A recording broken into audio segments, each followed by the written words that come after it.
नक्षत्र चांदखेड़ी राजस्थान की कमेटी के हुकुम जी कक्का ये भी आए, वे आए और आचार्य को श्रीफल अर्पण करके आशीर्वाद प्राप्त करें। रविंद्र कुमार जैन, आशीष जैन, प्रवीण जैन, बुढ़िया नगर, जिला यमुनानगर, हरियाणा, ये गौशाला और संत निवास खोलने के लिए आशीर्वाद लेना चाहते हैं, वे भी आए और आचार्य के चरणों में श्रीफल अर्पण करके आशीर्वाद प्राप्त करें। विनोद जी जैन कोयला वाले से परिवार ये भी आए और आचार्य के चरणों में श्रीफल अर्पण करके आशीर्वाद प्राप्त करें। चंद्रगिरी ट्रस्ट डोंगरगढ़, वहां की भी कमेटी आए हैं, वे भी आए और आचार्य के चरणों में श्रीफल भेंट करके आशीर्वाद प्राप्त करें। इधर नहीं, वो हो गया सब। हाँ, पूजन प्रारंभ करें। सभी लोग अपने जगह पर बैठेंगे, सभी लोग अपने जगह पर बैठेंगे, कोई खड़े नहीं रहेंगे। पूजन प्रारंभ कर रहे हैं, बोलो। आचार्य श्री जी के चरणों में हम झुका रहे अपना माथा, जिनके जीवन की हर चर्या बन पड़ी स्वयं ही नवगाथा। जैनागमता वह सुधा कलश जो बिखराते हैं गली गली, जिनके दर्शन को पा करके खिलती मुरझाए हृदय कली। ओम रूम परम पूज्य संत शर्मी आचार्य गुरुदेव विद्यासागर जी महामुनींद्र अत्र सवष्टि आह्वाननम, जय हो जय हो अत्र तिष्ठितिष्ठोटो स्थापनम, जय हो जय हो जय हो सन्निधोटो स्थापनम सनदीकरणम, जय हो जय हो जय हो। सांसारिक विषयों में पढ़कर मैंने अपने को भरमाया, इस राग द्वेष की वैतरणी से मैं अब तक पार नभ ज्ञान सिंधु के जल कण से भव कालुष धोने आया हूँ। आना जाना मिट जाए मेरा, ये बंध काटने आया हूँ। ओम रूम परम पूज्य संत शर्मी आचार्य गुरुदेव विद्यासागर जी महामुनींद्राय जन्म जरा मृत्यु नाशनाय जलम निरूपामिते स्वाहा। क्रोध अनल में जल जल कर अपना सर्वस्व लुटाया है, निज शांत स्वरूप न जान सका जीवन भरे से भुलाया हूँ। चंदन सम शीतलता पाने अब शरण तुम्हारी आया हूँ। संसार ताप मिट जाए मेरा, चंदन वंदन को लाया हूँ। ओम ह्रीं परम पूज्य संत श्री आचार्य गुरुदेव विद्यासागर जी महामुनींद्राय संसार ताप विनाशनाय चंदनम निरूपामिते स्वाहा। जड़ को ना मैंने जड़ समझा नहीं, अक्षय निधि को पहचाना, अपने तो केवल सपने थे भ्रम और जगत का भटकाना। चरणों में अर्पित अक्षत है, अक्षय पद मुझको मिल जावे, अब ज्ञान अरुण की किरणों से यह हृदय कमल भी खिल जावे। ओम ह्रीं परम पूज्य संत श्री आचार्य गुरुदेव विद्यासागर जी महामुनींद्राय अक्षय बल प्राप्त अक्षतम निरूपामिते स्वाहा। इन विषय भोग की मदिरा पी मैं बना सदा ही मत वाला, तृष्णा को तृप्त करे जितनी उतनी बढ़ती इच्छा ज्वाला। मैं काम भाव विद्वांस कहे तू मन सुमन चढ़ाने आया हूँ, यह मदन विजेता बन न सके यह भाव हृदय में लाया हूँ। ओम ह्रीं परम पूज्य संत श्री आचार्य गुरुदेव विद्यासागर जी महामुनींद्राय काम विनाशनाय पुष्पम निरूपामिते स्वाहा। इस सुधा रोग की व्यथा कथा भव में कहता ही आया अतिभक्ष अभक्ष बके फिर भी मन तृप्त नहीं कर पाया हूँ। नैवेद्य समर्पित करके मैं तृष्णा की भूख मिटाऊंगा। अब और अधिक ना भटक सकूं, यह अंतर बोध जगाऊंगा। ओम ह्रूम परम पूज्य संत शिरोमणि आचार्य गुरुदेव विद्यासागर जी महामुनींद्राय क्षुधारोग विनाशनाय नैवेद्यम निरूपामिति स्वाहा।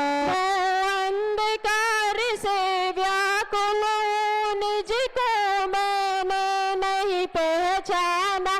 मैं राग देश में लिप्त रहा, इस हाथ रहा बस पछताना। यह दीप समर्पित है मुनिवर, मेरा तन दूर भगा देना। तुम ज्ञान दीप की बाती से मम अंतर दीप जला देना। ओम ह्रूम परम पूज्य संत शिरोमणि आचार्य गुरुदेव विद्यासागर जी महामुनींद्राय मोहंधकार विनाशनाय दीपम निरूपामिति स्वाहा। इन्हें अशुभ कर्म ने घेरा है, मैंने अब तक माना था।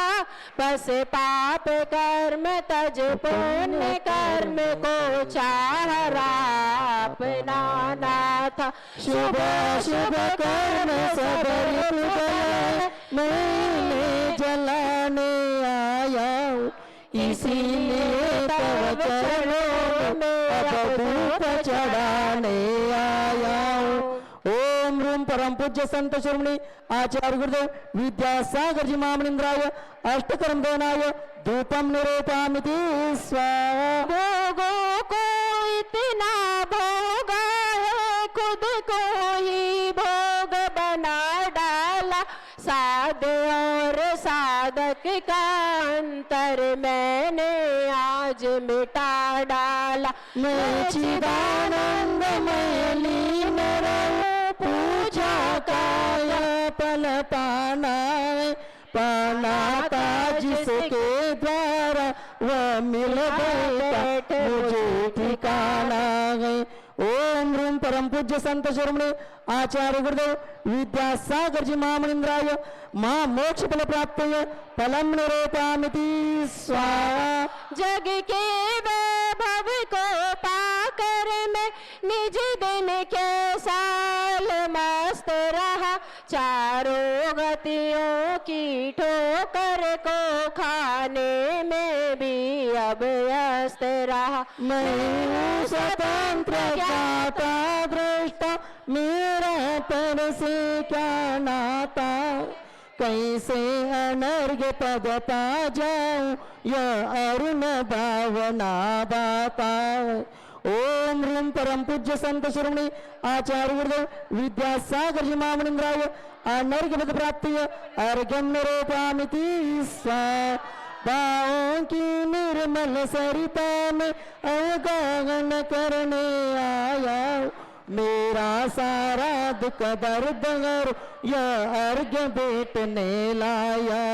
हे तपो मूर्ति आराधक, हे योगीश्वर हे मासन, हे अरुण कामना देख सके युग युग तक आगामी बसन। ओम ह्रूम परम पूज्य संत शिरोमणि आचार्य गुरुदेव विद्यासागर जी महामुनींद्राय अनर्घ्य प्राप्त जयमाला पूर्णार्घ्यम निरूपामिति स। नमस्ते भगवान, नमस्तु नमस्तु नमस्तु। आचार्य जी के चरणों में हम सभी के ओर से नमस्तु करते निवेदन करते आज की इस पावन बेला पर हम सब लोगों को उद्बोधित करें। नमस्ते भगवान, नमस्तु नमस्तु। सगळ्यांनी बसून घ्यायचं, सभी लोग बैठते हैं सभी लोगों को।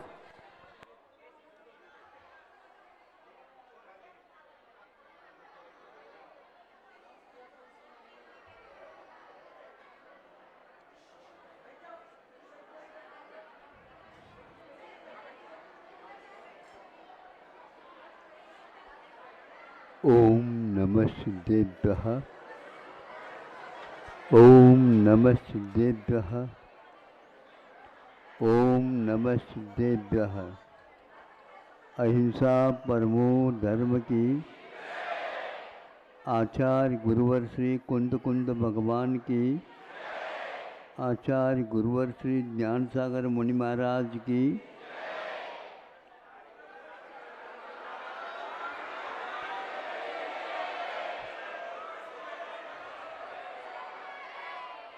शांति से बैठो, बोलो नहीं कोई।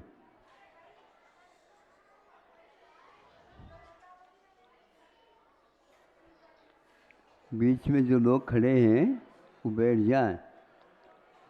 जो पूजन के लिए आते हैं यहाँ पर ज़्यादा भीड़ नहीं करना चाहिए। आप लोगों को एक व्यक्ति को चढ़ाना चाहिए। हाँ,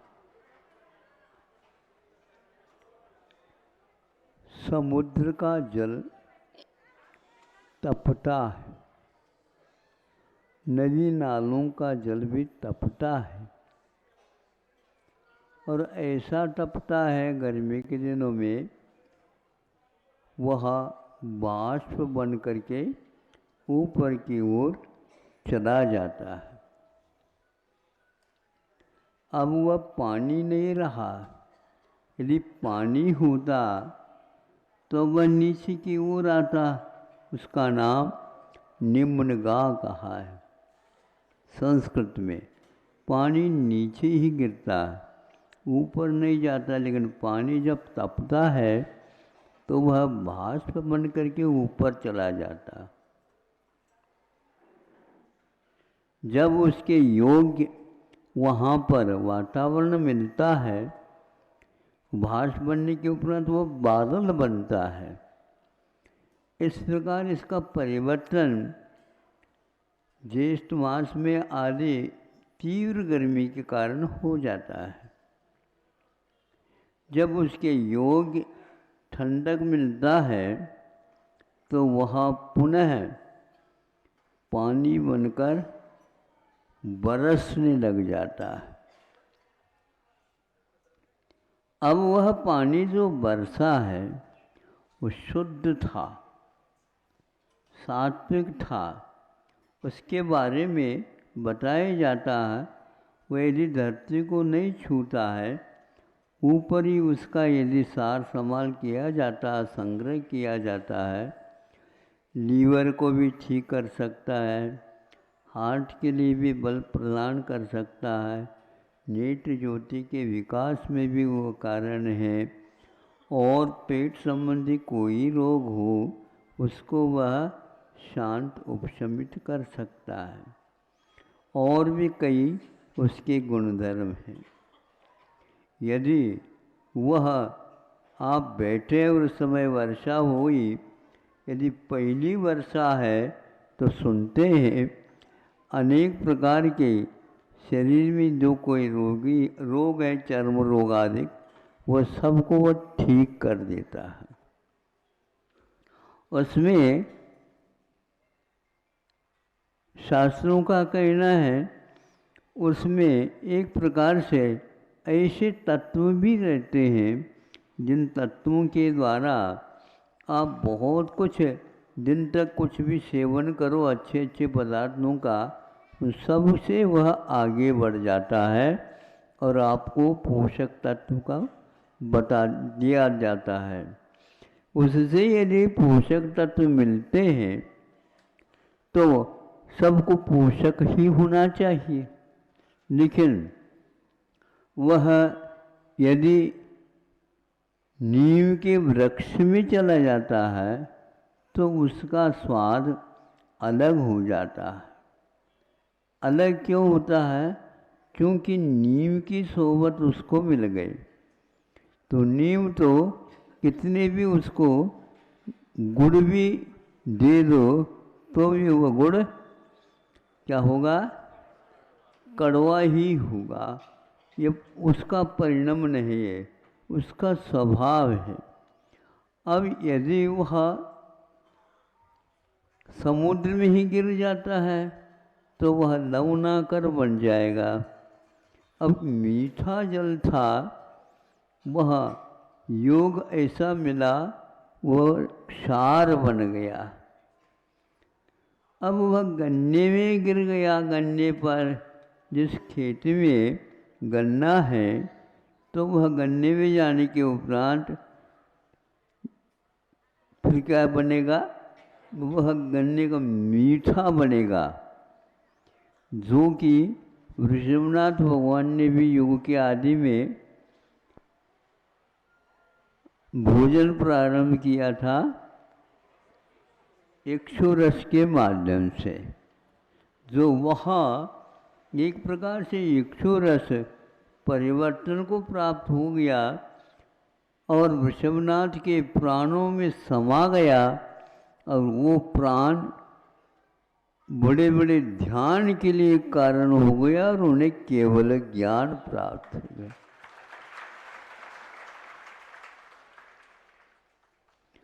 सर्प के मुख में चला गया वह पानी जल, तो वह विष बन जाता है।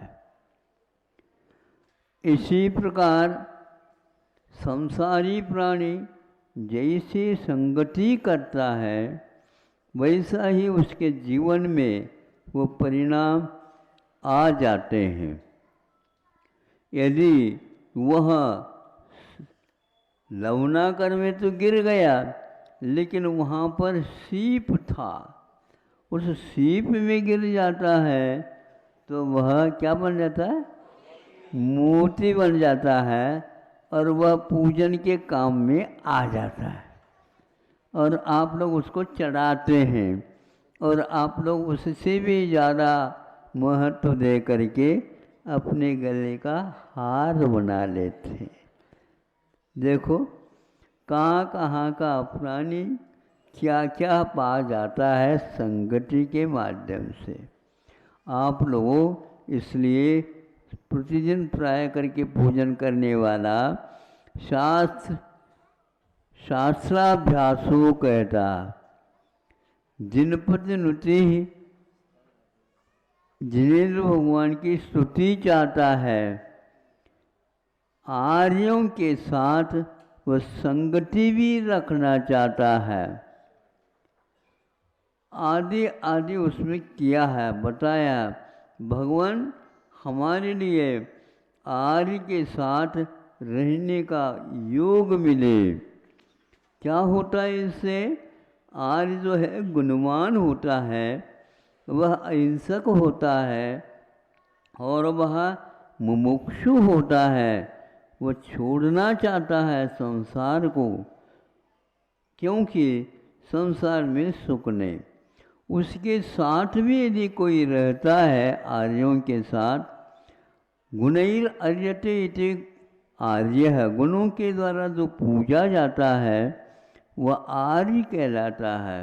और उस आर्य के साथ भी रहने से जो साथ रहने वाला है उसको भी उस प्रकार के गुण कालांतर में प्राप्त हो जाते हैं।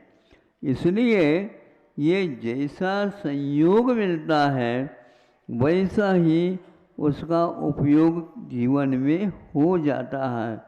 आपको चाहिए और कुछ न बन करके अच्छे काम में आ जाएं, ऐसे परिणाम हमारे जीवन में हो, जो स्व के लिए भी हो और पर के लिए भी हो। जो विशेष गुण होता है उसके द्वारा विशेष कार्य होता है। जैसे जीव है अपने उपयोग के माध्यम से अपना भी जानता है, पर को भी जानता है, किंतु वह पर के ऊपर भी अनुग्रह कर सकता है। अनुग्रह मैंने उपकार, सहयोग, महाराष्ट्र में इसको सहकार मानता था। सहकार मानते हैं ना? हाँ तो कह दो आप लोग, कैसे है मूक बैठे आप लोग हैं? हाँ, बुंदेलखंड में भी होता है। हाँ, तो सहकार का अर्थ क्या होता है? बहुत महत्वपूर्ण शब्द ही है। स्वयं करता है, किंतु जो कर रहा है उसके लिए सह मैंने तेन साकम सहकार कर देता है, उसको उपयोग में लाने के योग्य बना देता है, जिसको सहयोग भी कह सकते हैं। योग अपना हो और दूसरे का उसमें सहयोग हो तो कार्य पूर्ण हो जाता है, किंतु अपना तो कोई योग रखे ही नहीं और दूसरे के ही सहयोग चाहे तो कोई भी पास नहीं आएगा। पहले आपको दूसरे के लिए भी सहयोग देने के भाव रखेंगे, आपसे भी पहले वो आपको देने के लिए सोचेगा, क्योंकि यह हितु है, क्योंकि यह सहकार जानता है, सहयोग जानता है और स्वाध्यायशील है। इसलिए परस्पर उपग्रहो जीवानाम, ये अनुग्रह की वृत्ति एक प्रकार से बहुत दिन से आ रही है। परंपरा इसकी बहुत लंबी चौड़ी है। कैसे? जब से मोक्ष होता है तब से यह अनुग्रह आया है। हम लोगों के ऊपर अनुग्रह करके आचार्यों ने भव्य जीव है, यदि इसको पढ़ लेगा सुन लेगा तो अवश्य अपना हित कर सकता है। तो ऐसा भाव रख करके ही उन्होंने हमारे ऊपर जो हजारों वर्ष के बाद भी वह शास्त्र हैं, जिनवानी है आदि आदि, तो इसका उपयोग हम करें। किंतु उपयोग करना हमारी इच्छा, हमारे भावों के ऊपर आधारित है। हमारी इच्छा और हमारे भाव कर्मों के ऊपर आधारित है। कर्म जो है अच्छे भाव करेंगे तो अच्छे कर्म बनेंगे और बुरे भाव करेंगे तो कड़वाहट को लिए हुए कर्म ऐसे करेंगे जिसको काटना भी चाहे तो कट नहीं सकते। महाराज ऐसा उपदेश दो या आशीर्वाद दो जिसके द्वारा मेरे कौन से कर्म के उदय क्या पता वो सब कट जाए। ऐसे बैठे बैठे कट जाए ऐसे कंडीशन नहीं कटते। जो व्यक्ति बैठे बैठे ही दिन काट रहा है उसका कर्म क्षय को प्राप्त। आप क्या चाहते हैं? कर्म काटना चाहते हैं ना, तो खाली निठल्ले मत बैठो। हाँ, मन में उपयोग शुद्ध रखो, अच्छे भाव रखो, और जो गरीब है और एक प्रकार से पराश्रित है, रुग्ण है आदि अन्य अनेक प्रकार के उसकी बाधकता तो हो सकते हैं, उनको दूर करने के लिए आप कुछ सहयोग दो। नहीं देते दे पाते तो भावना भाव दूसरे से करवाओ, अथवा बैठे बैठे ये सोचो इनका कल्याण हो, हमसे भी पहले इसका कल्याण हो जाए। नहीं से छोटे बच्चे होते हैं ना, छोटे बच्चे होते हैं उनको सर्वप्रथम भोजन के लिए बुलाते, नहीं समझे? ये क्यों? क्योंकि होनहार है, इस घर का धनी बनने वाला है, अभी तो उसको गुनी बनाओ फिर बाद में धनी बनेगा, बनाएंगे ना। तो इसी प्रकार हमारा कर्तव्य है कि वह जल्दी जल्दी उसका कल्याण हो जाए, उसके भी भाव अच्छे सुधरे, उनके परिणाम लगे और अच्छी संगति मिले। इस प्रकार ये भाव करने में क्या पैसा लगता है? नहीं है ना, लेकिन ये बहुत कठिन है, ये बहुत महंगा है। ये अच्छे भाव करना बहुत महंगा है। कितना महंगा है? सोने से भी ज़्यादा महंगा है। इसलिए जो व्यक्ति बैठे बैठे भी दूसरे के हित के बारे में सोच रहा है वह बहुत ही जल्दी मुक्त होने वाला है। आप मुक्त होना चाहते हो? हैं? बंधन क्या ये बताओ पहले, कहाँ बंधे हुए हो? महाराज हमारी शादी हो गई, हम पत्नी के साथ बंध गए, अब वहीं के वहीं रहना पड़ेगा। लेकिन एक के दो बन जाओगे तो अवश्य आप अच्छे कार्य कर सकोगे। अकेले बनोगे रहोगे तो नहीं, किंतु दो बनेंगे तो अवश्य एक दूसरे के सहयोग लेकर के दे करके आप अच्छे कार्य कर सकते हो। इस प्रकार आप एक समूह भी तैयार कर सकते हो और उसके द्वारा अनेकों का उद्धार कर सकते हो। लेकिन अपने उद्धार का जिसे चिंता है वही व्यक्ति इस प्रकार का कार्य कर सकता है। गर्भस्थ शिशु का पोषण कैसा होता है तो माँ के ऊपर आधारित है। माँ उस प्रकार के आहार पानी आदि कर लेती है जिसके द्वारा गर्भस्थ शिशु का पालन पोषण पुष्टि होती है और समय पर उसे जन्म दिया जाता है। उसी प्रकार हम भी ऐसे परिणाम करें सहयोग के जिसके द्वारा ऐसे कर्म बंधे जो समय पर और सत क्षेत्र पर उसका परिणाम निकल सकता है। आपके पास बीज बहुत अच्छे हैं लेकिन बोने के योग्य स्थान नहीं है तो वह अंकुरित नहीं हो पाएगा, तो आपका काम यूं ही ठंडा बना रहेगा। इसलिए मनुष्य पर्याय में अच्छे भाव करने के लिए अच्छे कर्मों को भी करना, बीजों को बोना अनिवार्य होता है। किसान की भांति मोक्ष का कार्य चलता रहता है। इस प्रकार यह कार्य द्रव्य क्षेत्र काल भव भाव के निमित्त से हमारे जीवन में उन्नति होती है। केवल अपना ही अपना नहीं सोचना चाहिए किंतु अपने साथ पराया को भी सोचना चाहिए। पराया का अर्थ शरीर के बारे में भी सोचना चाहिए जो अच्छे काम कर सके, और ज़्यादा खाना तो चाहता है लेकिन काम नहीं करता है तो उस शरीर को भी अच्छे ढंग से सीख देना चाहिए। सुन रहे हो कि नहीं? हाँ, बच्चे केवल खाना ही खाना खाओ तो अरे भैया ये तो खाऊ बन गया, कमाऊ बनाओ इसको, है बोलो आओ। क्योंकि जो खाऊ बनता है वो कमाऊ भी बने, डबल कमाए तो थोड़ा बहुत खाए, हाँ नहीं तो खाने के लिए तो हाजिरी देता है और पुनः दूसरे भोजन जब होगा उस समय हाजिरी देगा। ऐसा नहीं, वह अच्छे ढंग से सीख ले। इस भोजन को पचा करके हमें सत्कार करना है। इसलिए वेतन तो दो लेकिन मजदूर लोग उस वेतन के अनुसार काम कर रहे हैं क्या नहीं ये भी तो देख लो।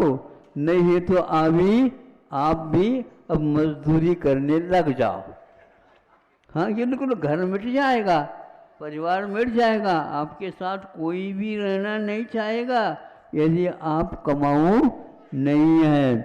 खाओ है तो ठीक नहीं है, कमा करके उसको पचाओ और अच्छे कार्य करो। इस प्रकार ये है आपके सामने आज का वक्तव्य। द्रव्य क्षेत्र काल भव भाव लिया गया और उत्तम तो ये है समुक्षु मुमुक्षु सम्यक दृष्टि और अन्यत्र जन्म नहीं होता उसका, वह तो आर्य खंड में जन्मता है अथवा जहाँ पर तीनों प्रकार के चारों प्रकार के पुरुषार्थ होते हैं, जहाँ पर महापुरुषों की संगति मिलती है, समोधन आदि का दर्शन होता है, वहाँ पर जन्म लेकर के अपना उद्धार कर लेता है। ऐसे तीर्थंकर जैसे महापुरुष जिन्होंने विश्व के कल्याण की भावना भाई थी और अपने आप को भी उन्होंने उन्नत बनाया और हम लोगों के लिए भी प्रशस्त मार्ग का उपदेश दिया। अहिंसा परमो धर्म। की जय। बोलो परम पूज्य संत सुन्य आचार्य गुरुदेव विद्यासागर जी महामणि राज जी की